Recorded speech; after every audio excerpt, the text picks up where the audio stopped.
माँ के हर शक्तिपीठ का अपना महत्व है क्योंकि यह माँ के शरीर के अंग हैं। क्या आप जानते हैं इन शक्तिपीठों के पीछे की कथा क्या है और इनसे माँ के स्वरूपों का क्या जुड़ाव है? आइए जानें माँ के इन धार्मिक स्थलों की कथा और उनका महत्व। माँ के 51 शक्तिपीठों की एक पौराणिक कथा के अनुसार राजा प्रजापति दक्ष की पुत्री के रूप में माता दुर्गा ने सती के रूप में जन्म लिया था और भगवान शिव से उनका विवाह हुआ था। एक बार मुनियों के एक समूह ने यज्ञ आयोजित किया। यज्ञ में सभी देवताओं को बुलाया गया था। जब राजा दक्ष आए तो सभी लोग खड़े हो गए लेकिन भगवान शिव खड़े नहीं हुए। ये देखकर राजा दक्ष बेहद क्रोधित हुए। अपने इस अपमान का बदला लेने के लिए सती के पिता राजा प्रजापति दक्ष ने भी एक यज्ञ का आयोजन किया। उस यज्ञ में ब्रह्मा, विष्णु, इंद्र और अन्य देवी देवताओं को आमंत्रित किया, लेकिन उन्होंने जानबूझकर अपने जमाता भगवान शिव को इस यज्ञ का निमंत्रण नहीं भेजा। भगवान शिव इस यज्ञ में शामिल नहीं हुए और जब नारद जी से सती को पता चला कि उनके पिता के यहाँ यज्ञ हो रहा है लेकिन उन्हें निमंत्रित नहीं किया गया है, ये जानकर वे क्रोधित हो उठी।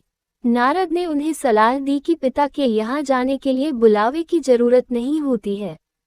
जब सती अपने पिता के घर जाने लगी तब भगवान शिव ने उन्हें समझाया लेकिन वह नहीं मानी तो प्रभु ने स्वयं जाने से इनकार कर दिया। शंकर जी के रोकने पर भी जिद कर सती यज्ञ में शामिल होने चली गईं।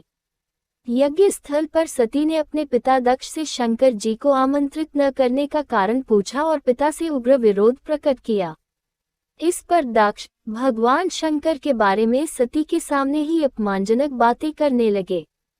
इस अपमान से पीड़ित सती ने यज्ञ कुंड में कूदकर अपनी प्राणाहुति दे दी। भगवान शंकर को जब ये पता चला तो क्रोध से उनका तीसरा नेत्र खुल गया। ब्रह्मांड में प्रलय व हाहाकार मच गया। शिव जी के आदेश पर वीरभद्र ने दक्ष का सिर काट दिया और अन्य देवताओं को शिव निंदा सुनने की भी सजा दी। भगवान शंकर ने यज्ञकुंड से सती के पार्थिव शरीर को निकाल कंधे पर उठा लिया और दुखी होकर सारे भूमंडल में घूमने लगे। भगवती सती ने शिवजी को दर्शन दिए और कहा कि जिस जिस स्थान पर उनके शरीर के अंग अलग होकर गिरेंगे वहां महाशक्तिपीठ का उदय होगा।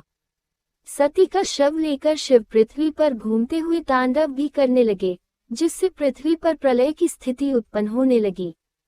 पृथ्वी समेत तीनों लोकों को व्याकुल देखकर भगवान विष्णु अपने सुदर्शन चक्र से सती के शरीर को खंड खंड कर धरती पर गिराते गए।